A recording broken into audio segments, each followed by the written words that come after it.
we do have to pay tribute over here. We do have to say a few words because this happened last Thursday. I want to say this celebrity passing, and I could tell the story about how I found out about it, but I kind of want to put the spotlight on the man himself. Jerry Springer passed away at the age of 79 in Evanston. Died in Evanston, Illinois. Very popular, sort of a outlying Chicago neighborhood. Um, I tell you, Jerry Springer, first things first, on the Mount Rushmore of things to keep you company while you're sick as a kid, it's Jerry Springer, it's PBS Kids. I'm not going to name a specific show, but it's Jerry Springer, PBS Kids, Maury, and Price is Right. Is that not the Mount Rushmore of things that you watch when you're sick? Yeah, that's it. It, Specifically, Price is Right Price is because Right that was for it's me a so big hype, time. and it makes you feel better just by osmosis. and I always loved like daytime television because there's ever since I was a kid there was always something fascinating about like watching TV that I could not watch because I was always in school.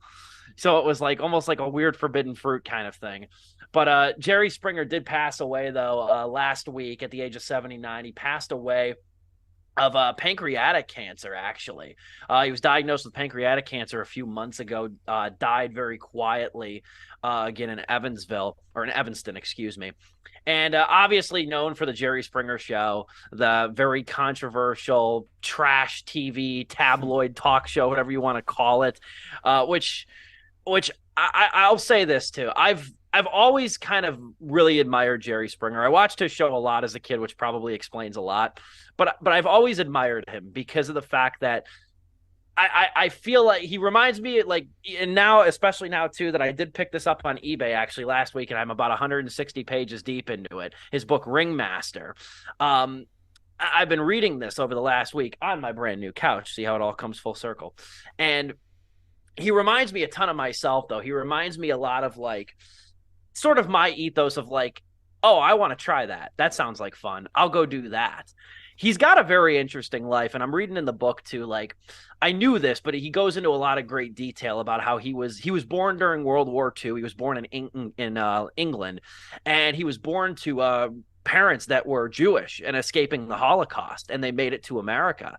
And he talks about like coming to America, kind of getting like he's got a really good part in this book where he's talking about how kids used to pick on him and bully him because his clothes, like he had rags for clothes. And one of the neighborhood mothers told Jerry's mother as a kid that if she bought him a Yankees uniform, nobody beat him up, and then he never got beat up again once he started wearing Yankees clothes to school. um but he was also too, he was a politician. I feel like not a lot of people know that because it happened such a long time ago. He was a city councilman, huge Democrat, huge liberal champion of the blue collar working class, was the mayor of Cincinnati for an extended period of time. Very popular mayor too at the time. Got a lot of health clinics established in low income neighborhoods, and he remained a real champion of like the underclassmen throughout his entire run, even as a news anchor in Cincinnati and then eventually a talk show host in Chicago. He's a fascinating guy, and I do enjoy this book. The book is interesting too. Again, it's called Ringmaster. The book's interesting because the first 60 pages of the book, it starts with with Jerry Springer dying. It starts with him dying, and then he's a guest on God's talk show in the afterlife. And then there's like this subplot of Rudy Giuliani taking over as the host of Jerry Springer.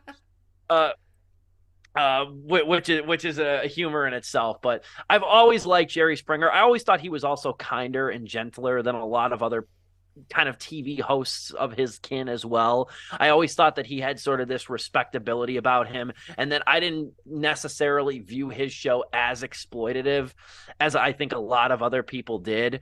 I also think highly of him just as somebody who was kind of a jack of all trades. He was a folk singer.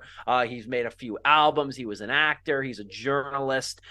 He was a news reporter. So I look up to a man that can wear many hats, and I think he did very valiantly. I was also a fan for a few years in college of the Jerry Springer podcast, which went on for about 7 years or so. That was a very good podcast. I used to watch the streams of that sometimes in a good old Osterly library.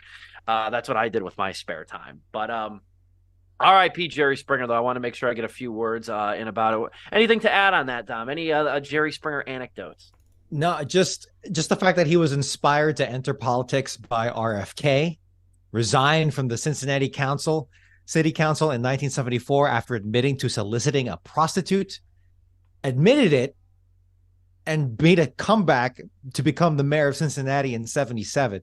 Worked in radio and TV as a broadcaster and journalist thereafter, and then started some talk show in 1991.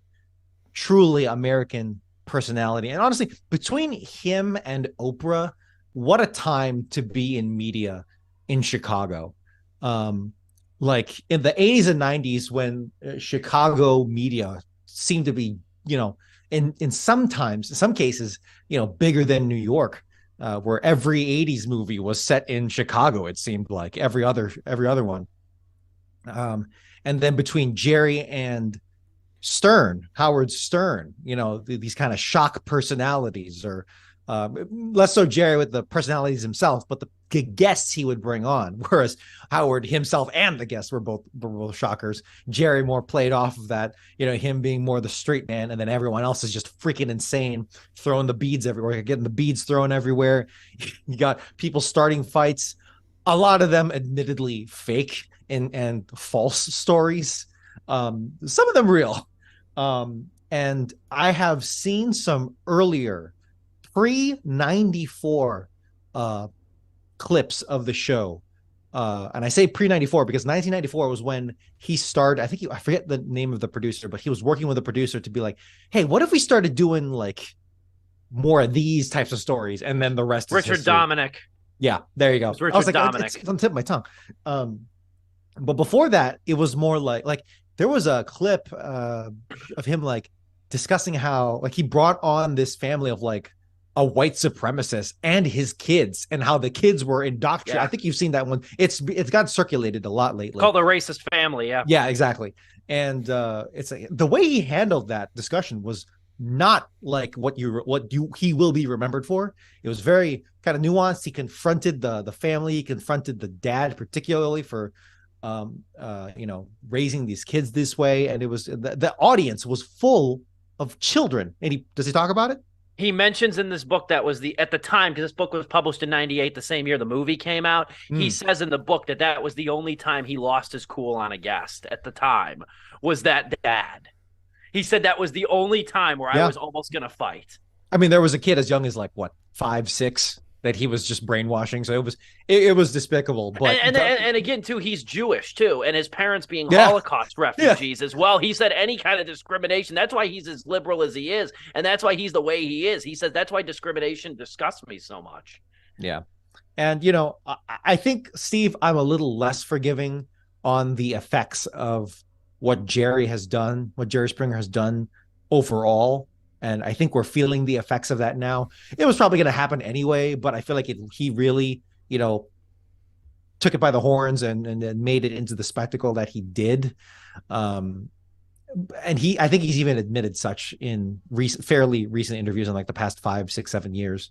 But I will say the greatest accomplishment, or rather the greatest, thing to come out of the Jerry Springer saga has got to be the opera that he had no participation in. If you look up Jerry Springer the opera, it is a full-fledged musical / opera that explores the psyche of the character of Jerry Springer. And I thought about watching that. Have you seen it? I remember seeing it. The full thing was on YouTube like 5 years ago, and now I think it's been taken down. Because it's online. I found it online. Okay. I found where you can watch it. It's only gotten a release in England, though. It's only available on a Region 2 DVD, but I found the version online. They're like newish in like the past 3 years, like productions of it. Like it's coming back. So I'm like, that's pretty sick. Can I catch this? Can someone stop by Chicago and do this show? That'd be pretty sick. But yeah, I can't deny I have a real soft spot for him. It's just something about that show, that man, and that story is so likable. Yeah. Anything to add, Joe, about Jerry Springer? It's sad to see him go. I mean, this is like as you were saying, this is like kind of like the Mount Rushmore of like shows I would watch when I would be homesick or with my grandparents throughout the summer. It was like Price is Right was watched by them, and then I would go and to a different room to watch Jerry Springer because I just liked watching people argue and fight and watch people's people just swear and hear the blur and beeps and think it's so funny. I mean, the guy has like one of my favorite cameos in a movie, which is Austin Powers, International Man of Mystery. Yep. No, I'm Yeah. sorry, Spy Who Shagged Me. That's the Right, sequel. right, right. Where he has like the most evil men of America. He has like a Nazi, a Ku Klux Klan member, and then Doctor Evil on the show. And it's just it sucks to see. What even sucks more is I didn't know much about the guy past the show really. Because I just knew I just knew him from the show, and it was a Chicago kind of like legend. I didn't know he was the mayor of Cincinnati. I didn't know he went off and did like 20 million other things that these guys were telling me over text messages. It really sucks. I didn't know any of that while growing up because now I feel like it's when he passed and I was seeing online. I'm like, oh, that sucks. But now learning everything else, I'm like, damn, I missed out on like some things when it comes to Jerry Springer. Um, Sad to see him go. Terrible way to go to pancreatic cancer. Sorry to hear that. So my condolences to his friends and his family.